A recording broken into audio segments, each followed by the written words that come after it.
ভারত আরও একবার সেই পদক্ষেপকে আগে নিয়ে গেল যেটা কখনোই আমেরিকা চায় না।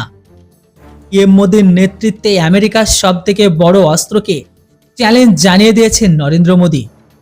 আর এখন তো আমেরিকাও এটা বলতে শুরু করেছে যে পিএম মোদীকে থামানো সত্যি মুশকিল ব্যাপার। এটা সত্য কথা যে আমেরিকা একটি ধোঁকাবাজি আর চালবাজি দেশ। এরা কিন্তু সবার ওপরেই থাকে এই ক্ষেত্রে।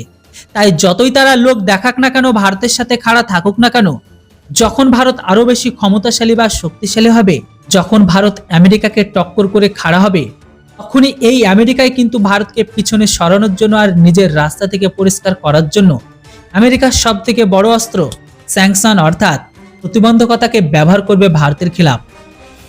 কিন্তু ভবিষ্যতে ভারতের সামনে এমন যেন কোনো বিপদ উঠে না আসে, সেই জন্য এখন থেকে পিএম মোদী তার প্রস্তুতিকে শুরু করেছে।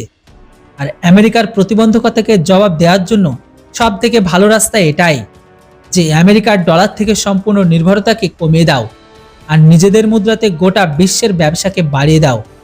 ভারত এখন এই ক্ষেত্রে নিজেদের বাড়তি ক্ষমতাকে বাড়ানোর জন্য আফ্রিকা দেশে নিজেদের মুদ্রাতে ব্যবসা করার জন্য ঘোষণা করে দিয়েছে। আসলে ভারত আর ঘানা নিজেদের স্বদেশি মুদ্রাতে ব্যবসা করার জন্য দুই দেশের মাঝে চর্চা হচ্ছে।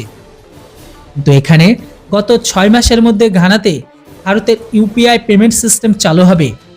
বলে দিই আপনাদের যে ঘানার আগেও আরও একটি আফ্রিকান দেশ নাইজেরিয়াও ভারতের মুদ্রাতে ব্যবসা করার জন্য এগিয়ে এসেছে। যদিও প্রথমের দিকে 100% নিজেদের স্বদেশি মুদ্রাতে ব্যবসা হবে না, কিন্তু তেল, প্রাকৃতিক গ্যাস, রাস্তাঘাট, বিদ্যুৎ, ফার্মাসিউটিক্যাল, কৃষিক্ষেত্র এই সমস্ত জিনিসের ইম্পোর্ট আর এক্সপোর্টের ক্ষেত্রে ভারতীয় পেমেন্ট সিস্টেম আর নিজেদের মুদ্রাকে ব্যবহার করবে। তাই এখন এটা আপনারা ভালোভাবে দেখলে বুঝতে পারবেন নিজেদের স্বদেশি মুদ্রাকে এগিয়ে নিয়ে যাওয়া আর বাড়ানোর জন্য এই ক্ষেত্রে আমেরিকার ডলারকে সরাসরি চ্যালেঞ্জ জানানো ছাড়া আর কোনো অংশে কম নয়।